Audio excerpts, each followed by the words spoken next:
Man abta'a bihi amaluh lam yusri bihi nasabuh.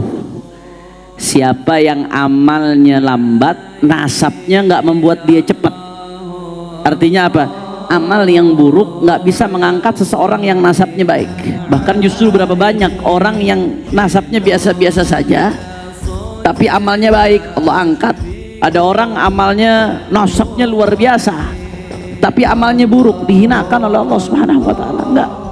Nasab nggak bisa jadi patokan. Kalau nasab itu bisa jadi patokan keselamatan seseorang di hadapan Allah Subhanahu wa taala, maka yang pertama selamat anaknya Nabi Allah Nuh, ya ikhwan. Kalau ada orang yang punya nasab bagus tapi dia nggak ngikuti jejak luhurnya, dia yang rugi. Orang punya nasab bagus, dia nggak ngikuti jejak luhurnya, dia yang rugi. Kalau ada orang umat Rasulullah sallallahu alaihi wasallam nggak cinta kepada keluarga Rasulullah sallallahu alaihi wasallam, dia yang rugi karena dia melanggar perintahnya Allah Subhanahu. Mudah-mudahan Allah kasih kita taufik insyaallah untuk bisa ngikutin jejaknya Rasulullah sallallahu alaihi wasallam, untuk bisa ngikuti salafun salih, dan mudah-mudahan di dunia kita cinta kepada mereka, Allah kasih kita taufik untuk bisa mengikuti mereka, besok di akhirat kita dikumpulkan bersama mereka. Amin ya rabbal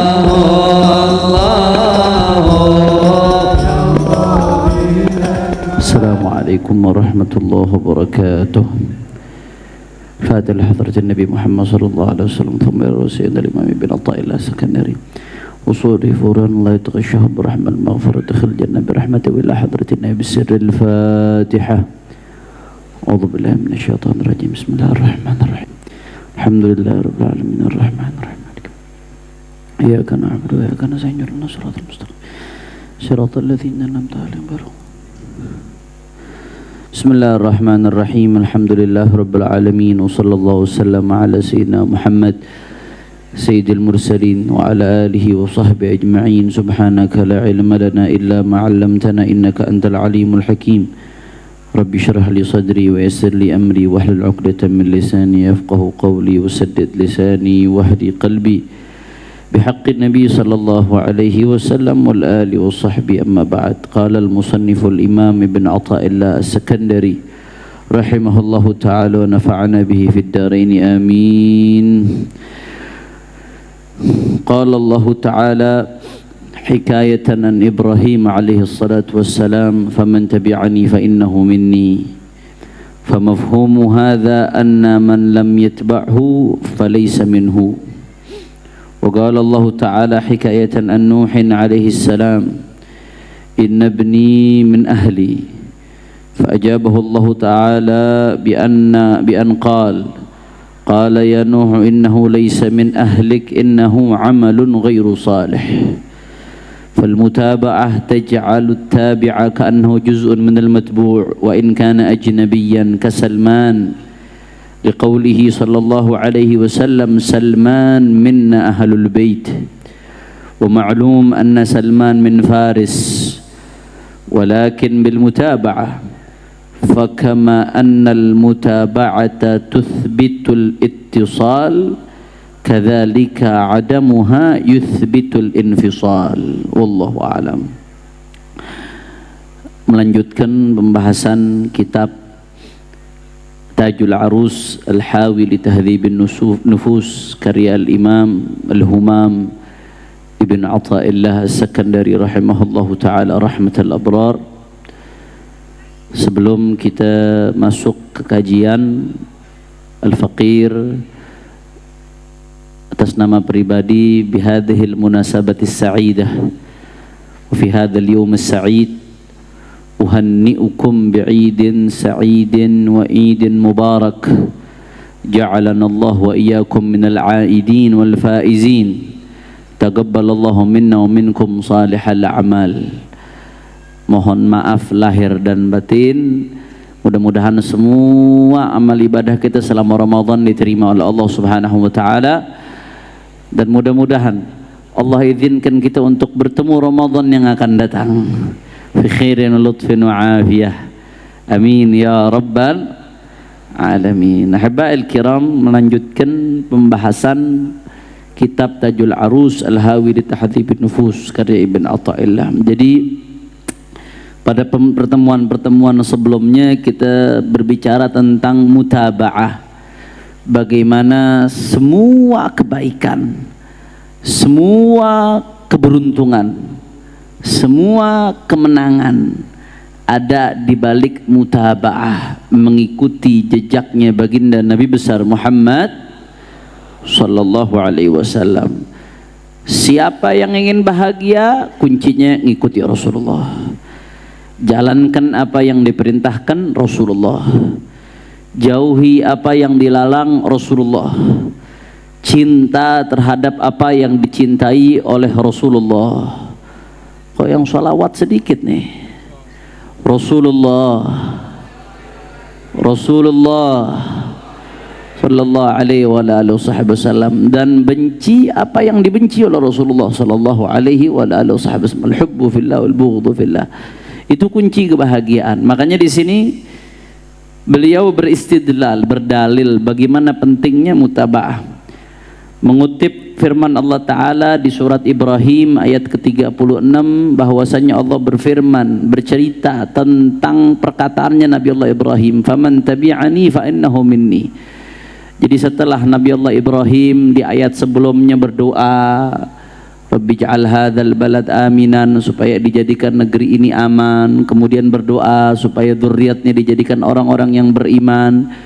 Kemudian Nabi Allah Ibrahim di situ mengatakan kepada Allah Ta'ala, Allah menceritakan tentang perkataannya Nabi Allah Ibrahim, ya Allah, sesungguhnya innahunna adlalna katsira.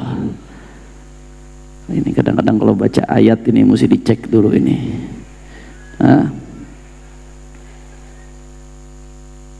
Sallu ala Nabi Muhammad.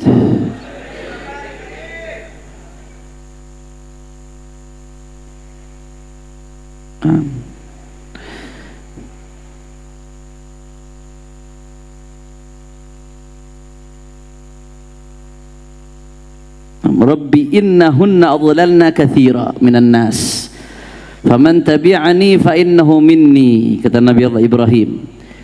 Ya Allah, ya Rabb, sesungguhnya asnam berhala itu ya Allah banyak membuat orang tersesat ya Allah, kata Nabi Allah Ibrahim. Maka ya Allah ya Rabb, beliau langsung mengatakan, barang siapa yang ikut aku, tadi konteksnya sebelumnya mendoakan dzurriyyahnya supaya beriman. Tapi banyak ini manusia ya Allah yang dibuat sesat oleh berhala-berhala itu, kata Nabi Allah Ibrahim. Maka Nabi Allah Ibrahim menegaskan, faman tabi'ani fa innahu minni. Ya Allah, siapa yang ikut aku maka dia bagian dari aku ya Allah. Nah, kata Ibn Athaillah Sakandari di sini berarti mafhumnya, yang tersiratnya, yang implisitnya dari ayat ini, famafhumu hadza anna man lam yatba'hu falaysa minni. Berarti sebaliknya, kalau yang ikut aku bersama-sama beriman kepadamu ya Rabb, tidak menyembah berhala ya Rabb, dia bagian dari aku ya Allah.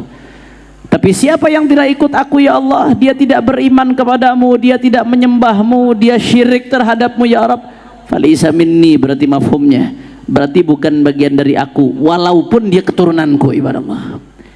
Tapi ulama menyebutkan Allah mengijabah akhirnya doa Nabi Allah Ibrahim supaya dzurriyyatnya dijadikan orang-orang yang beriman. Tapi Nabi Allah menegaskan, andai ada dari keturunan beliau yang enggak beriman, falaisa minni, maka bukan bagian dari aku, kata beliau, walaupun dia keturunan. Bahkan enggak sampai di situ ya ikhwan. Allah Ta'ala berbicara tentang Nabi Allah Nuh alaihi salam. Nabi Allah Nuh alaihi salam selesai beliau membangun bahtera. Waktu itu terjadi banjir bandang besar. Sebelum banjir bandang terjadi, Allah perintahkan Nabi Allah Nuh untuk bangun bahtera. Selesai Nabi Allah Nuh bangun bahtera, semuanya disuruh naik. Yang naik hanya yang diizinkan oleh Allah Subhanahu wa Ta'ala. Yang naik bahtera itu selamat. Anaknya Nabi Allah Nuh nggak mau naik saat itu ya ikhwan. Akhirnya begitu terjadi banjir, anaknya belum naik, yang lain udah pada naik, diizinkan oleh Allah Subhanahu wa Ta'ala. Nabi Allah Nuh ngomong, ya Rabb, inna bni min ahli, ya Allah, anakku itu termasuk keluargaku ya Allah, izinkan supaya naik juga ya Allah. Ini anaknya langsung, anaknya Nabi Allah Nuh alaihi salam, bukan keturunan ke-10, ke-15, ke-20, enggak, anak Nabi Allah Nuh, salah satu rasulun minar rusul, nabi minal anbiya. anaknya Nabi Allah Nuh. Begitu mau naik, apa kata Allah Subhanahu wa taala? Qala ya Nuh innahu laysa min ahlik innahu amalun ghairu salih. Wahai Nuh, dia bukan keluargamu wahai Nuh. Dia adalah amal ghairu salih, adalah amal yang tidak baik. Kenapa? Enggak ada mutaba'ah walaupun dia anaknya. Walaupun dia darah dagingnya, tapi kalau nggak ngikutin bapaknya, apa artinya? Maka dari pembahasan seperti ini ada beberapa pelajaran yang bisa diambil. Yang pertama, bahwasanya bagi orang-orang yang Allah berikan kenikmatan keturunan yang mulia, entah Habibkah yang keturunan Rasulullah, Sayyid, Syarif, atau yang keturunan Kiai, Gus, Lora dan lain sebagainya. Ini jadi pelajaran nih dari ayat ini, bahwasanya yang pertama, hanya keturunan saja, garis keturunan nggak bisa menyelamatkan seseorang di hadapan Allah Subhanahu wa taala. Nggak bisa ya ikhwan, nggak bisa. Kalau nggak dibarengkan dengan mutaba'ah nggak bisa. Makanya di dalam satu hadis disebutkan, man abta'a bihi amaluh lam yusri bihi nasabuh.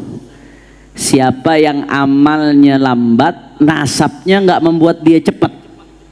Artinya apa? Amal yang buruk nggak bisa mengangkat seseorang yang nasabnya baik. Bahkan justru berapa banyak orang yang nasabnya biasa-biasa saja, tapi amalnya baik, Allah angkat. Ada orang amalnya, nasabnya luar biasa, tapi amalnya buruk, dihinakan oleh Allah Subhanahu wa taala. Enggak. Nasab nggak bisa jadi patokan. Kalau nasab itu bisa jadi patokan keselamatan seseorang di hadapan Allah Subhanahu wa taala, maka yang pertama selamat anaknya Nabi Allah Nuh ya ikhwan. Ini makanya salafun salih nih baca ayat ini nih, innahu ya Nuh innahu laysa min ahlik innahu amalun ghairu salih. Wahai Nuh, itu bukan keluargamu, itu adalah amal yang tidak baik. Para salafun salih nih kalau baca ayat ini banyak yang nangis dari kalangan habaib. Enggak, mereka sama sekali enggak ada kesombongan karena nasabnya yang bersambung ke Rasulullah, enggak. Justru mereka ketika baca ayat ini banyak yang menangis. Nasab saya nggak bisa menyelamatkan saya di hadapan Allah kalau amal saya nggak baik. Ini anaknya Nabi, langsung anak kandungnya, bukan keturunan ke-10, ke-15, ke-20, ke-30. Salafun saleh kalau baca ayat ini mereka nangis, mereka takut nanti di yaumil qiyamah seperti anaknya Nabi Allah Nuh di hadapan Rasulullah SAW. Jadi ini pelajaran luar biasa ikhwan. Nasab seseorang tidak bisa menyelamatkan dia di hadapan Allah Subhanahu wa taala.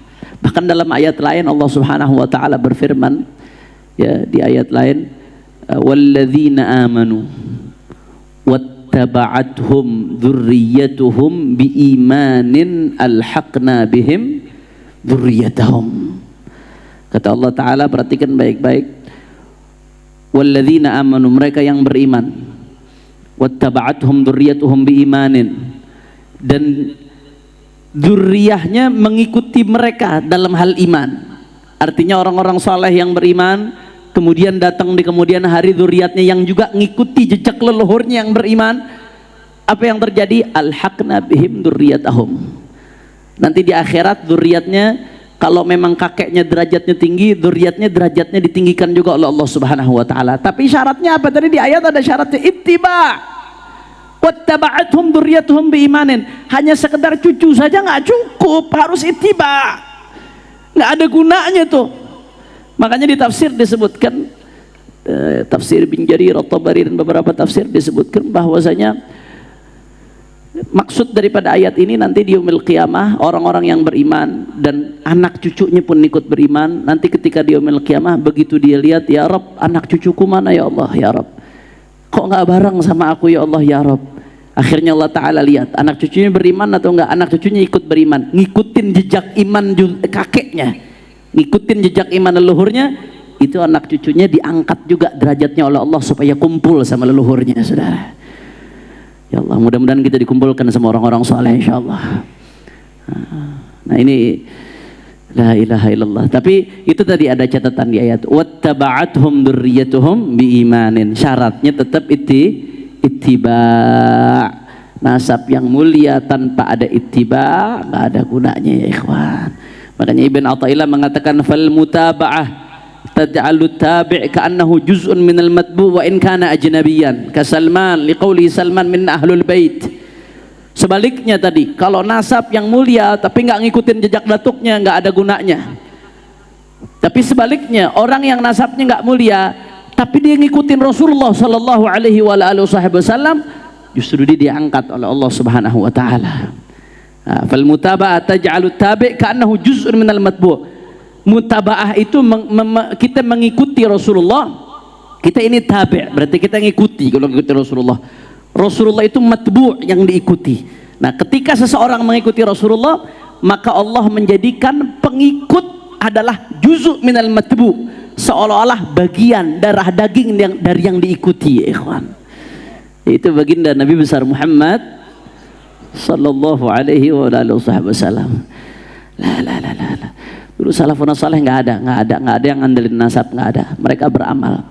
Ya, bahkan andai kata nasab itu bisa ngangkat kita di hadapan Allah Subhanahu wa taala meskipun amalnya jelek, andai kata bisa, maka yang pertama selamat di yaumil qiyamah Abu Lahab. Abu Lahab pamannya Nabi. Andai kata nasab bisa nyelamatkan kita di hadapan Allah, yang pertama selamat Abu Lahab, pamannya Nabi.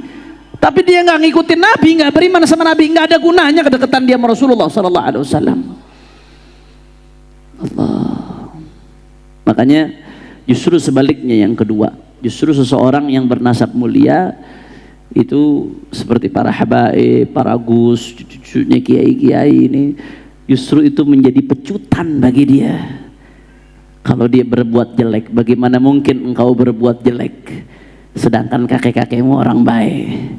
Ada seorang ahlul bait yang berpesan ke anaknya, kalau nggak salah Imam Ja'far Shadiq atau Muhammad Al-Baqir, pesan ke anaknya, ya waladi al-jahlu ghabih bi wabak agbah. Wahai anakku, ilmu itu indah betul, tapi kalau ilmu itu ada padaku dan padamu yang nasabnya bagus, akan lebih indah lagi. Sebaliknya, ya waladi al-jahlu ghabih, wahai anakku, ini ahlul bait nih, kejelekan itu buruk, kebodohan itu buruk, jelek. Kebodohan buruk, jelek. Tapi bi wabak agbah. Tapi kalau kamu bodoh, aku bodoh, ketika kebodohan ada padaku dan padamu yang nasabnya bagus ini, akan jadi lebih jelek lagi. Orang yang nasabnya biasa, bodoh, jelek. Tapi kalau ada orang nasabnya bagus, cucu Rasulullah, bodoh, nggak ngerti ilmu kakeknya, padahal kakekmu orang alim bin orang alim bin orang alim bin orang alim sampai ke Rasulullah sallallahu alaihi wasallam. Orang wali bin wali bin wali bin wali sampai Rasulullah sallallahu alaihi wasallam. Orang saleh bin orang saleh bin orang saleh sampai Rasulullah sallallahu alaihi wasallam. Tapi kok kamunya begini? Maka lebih jelek dari yang lain, ikhwan. Kejelekan kalau ada padaku dan padamu yang nasabnya bagus akan menjadi lebih jelek. Makanya Imam Al-Haddad itu mengajarkan apa? Thumma la taghtarra bin nasabi la wala tagna' bika ana abi. Ini nasihat buat siapapun yang punya nasab baik, siapapun. La taghtarra bin nasabi. Jangan pernah kau taghtarra bin nasabi, tertipu dengan nasabmu. Kalau ada yang mengatakan, wah cucunya Nabi nggak bakal masuk neraka, kata siapa? Rasulullah ngomong ke Sayyidatuna Fatimah, wahai Fatimah, lau anna Fatimah binta Muhammadin saragat laqata'tu yadaha. Andai kata Fatimah binti Muhammad mencuri, jangankan orang lain, Fatimah nggak mungkin mencuri, Sayyidatuna Fatimah nggak mungkin mencuri, hasya wa kallah. Tapi beliau ngasih perumpamaan yang paling tinggi, andai kata Fatimah binti Muhammad mencuri, aku potong tangannya, kata Rasulullah sallallahu alaihi wasallam. Apalagi yang lain, apalagi yang lain.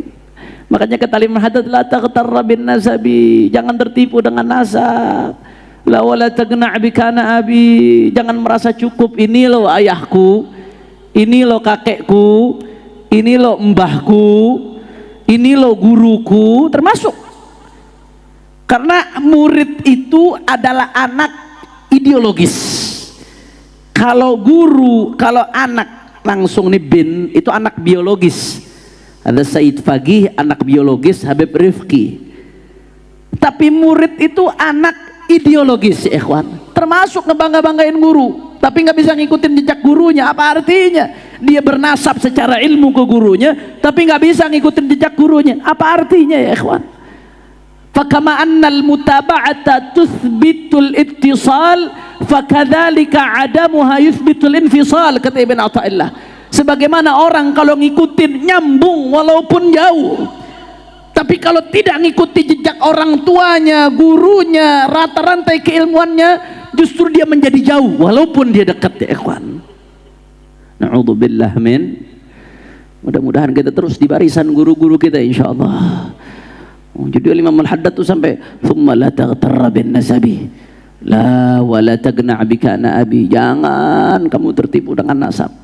Wala tagna' bika ana abi, jangan merasa puas dengan ini lo ayahku, ini lo mbahku, ini lo guruku, ini lo kakekku. Jangan merasa puas. Dalam syair lain disebutkan lasna, kata sebagian ulama, lasna wa in kunna du hasabin yauman alal ansabi nattakilu nabni kama kanat awailuna tabni wa naf'alu mithla ma fa'alu. Kami ini, ada sebagian ulama mengatakan dalam syairnya, walaupun nasab kami bagus tapi kami nggak pernah bersandar dengan nasab. Nabni kama kanat awailuna tabni, kami membangun sebagaimana kakek-kakek kamu membangun. Apa yang dilakukan kakek kami lakukan. Apa yang dirintis kakek kami lanjutkan. Mereka membangun, kami pun ikut membangun. Wa naf'alu mithla ma fa'alu. Mereka melakukan ibadah seperti apa, kami berusaha mengikuti mereka. Kami nggak pernah bersandar dengan nasab kami. Itu ajaran para habaib Sa'ad al-Abi Alawi, ajaran para habaib keluarganya baginda Nabi besar Muhammad sallallahu alaihi wa ala alihi wa sahbihi wasallam. Kira-kira jelas atau tidak? Faham? Nah, jadi habaib ini Sa'ad al-Abi Alawi, kita diajarkan dari kecil haram membangga-banggakan nasab itu haram. Tahu identitas harus. La targhabu an abaikum, kata Rasulullah. Jangan kalian benci dengan ayah-ayah kalian. Seorang sayyid, seorang Sa'ad al-Abi Alawi harus tahu siapa kakeknya. Cucu-cucu para kiai harus tahu siapa kakeknya, supaya dia termotivasi untuk mengikuti jejak kakeknya. Supaya kalau dia mau maksiat mikir, jangan-jangan saya orang pertama di garis keturunan saya yang melakukan maksiat ini. Bagaimana nanti saya menghadap Allah Subhanahu wa taala? Tahu identitasnya harus. La targhabu an abaikum. Tapi membanggakan identitasnya la. Enggak, kita enggak diajarkan seperti itu ya ikhwan. Bahkan saya masih ingat, saya dari kecil, saya tahu dari lahir, saya tahu saya Al-Attas itu tahu. Tapi saya nggak tahu apa artinya Al-Attas itu nyambung ke siapa, saya nggak tahu. Saya tahu pas sudah mondok. Kenapa? Karena orang tua kita nggak mau ngajarin. Dari kecil terbiasa membanggakan nasabnya, membanggakan la hasya wa kallah. Bangun seperti kakek-kakekmu membangun, bersungguh-sungguh seperti kakek-kakekmu bersungguh-sungguh. Jadi itulah nasihat untuk mereka yang memiliki keturunan mulia, apalagi yang bersambung kepada baginda Nabi besar Muhammad sallallahu alaihi wasallam. Nasihat ini bukan hanya bagi yang memiliki keturunan secara biologis, tapi nasihat ini juga untuk yang memiliki keturunan secara ideologis, karena kita ini adalah anak ideologisnya guru-guru kita, anak ideologisnya Habib Quraish Baharun. Habib Quraish Baharun anak ideologisnya Habib Umar bin Muhammad bin Salim bin Hafidh, Habib Hasan Baharun, Abu Yazid Muhammad ibn Ali al-Maliki. Mereka semua adalah anak ideologis dari Al-Habib Abdul Qadir bin Ahmad As-Saggaf, dari Sayyid Alawi bin Abbas al-Maliki. Terus nyambung sampai baginda Nabi besar Muhammad sallallahu alaihi wasallam. Jadi kita jangan hanya membanggakan mata rantai keilmuan kita muridnya ulama, muridnya fulan, tapi nggak ngikutin jejak mereka, nggak ada gunanya. Kama annal mutaba'ata tuthbitul ittisal, walaupun jauh tapi kalau kita ngikutin jadi nyambung ya ikhwan. Tapi dekat sekalipun, hadir rajin sekalipun, tapi nggak betul-betul kita ngikuti jejak guru kita, tuthbitul infisal, terpisah kita dari mereka. Na'udzubillah min. Oleh karena itu, bagi mereka yang memiliki nasab, tugas dan kewajibannya bagaimana mengikuti jejak datuk-datuknya, bagaimana berkiprah untuk datuk-datuknya, sebagaimana datuk-datuknya berkiprah di dalam agama, berkiprah di dalam negara, berkiprah membantu sesama, berkiprah sebanyak mungkin berbuat baik untuk orang lain ya ikhwan. Dan di sisi lain bagi mereka umat Islam dituntut oleh Allah Subhanahu wa taala untuk cinta kepada keluarganya baginda Nabi besar Muhammad sallallahu. Kalau ada orang yang punya nasab bagus tapi dia nggak ngikuti jejak luhurnya, dia yang rugi. Orang punya nasab bagus, dia nggak ngikuti jejak luhurnya, dia yang rugi. Kalau ada orang umat Rasulullah sallallahu alaihi wasallam nggak cinta kepada keluarga Rasulullah sallallahu alaihi wasallam, dia yang rugi karena dia melanggar perintahnya Allah Subhanahu. Jadi masing-masing ada tugas, masing-masing ada tugasnya. Para habaibnya Allah berikan nikmat, para anak-anak kiai keturunan ulama ini Allah berikan nikmat tanpa mereka berusaha. Maka nikmatnya bukan untuk dijadikan sesombongan, tapi untuk memotivasi dia berbuat baik, lebih baik lagi. Dan sebaliknya umat Nabi Muhammad SAW, Allah Subhanahu wa taala perintahkan untuk cinta kepada keluarga Rasulullah sebagai bentuk syukur kita kepada baginda Nabi besar Muhammad sallallahu alaihi wa ala alihi wa sahbihi wasallam. Mudah-mudahan Allah kasih kita taufik insyaallah untuk bisa ngikutin jejaknya Rasulullah sallallahu alaihi wasallam, untuk bisa ngikuti salafun salih, dan mudah-mudahan di dunia kita cinta kepada mereka, Allah kasih kita taufik untuk bisa mengikuti mereka, besok di akhirat kita dikumpulkan bersama mereka. Amin ya rabbal. Ini saja yang saya sampaikan, mudah-mudahan yang sedikit ini bisa bermanfaat. Mohon maaf kalau ada salah-salah kata, mohon maaf kalau ada yang kurang berkenan. Hadani Allah wa iyyakum ila siratihil mustaqim. Wal afu minkum. Wassalamu alaikum warahmatullahi wabarakatuh.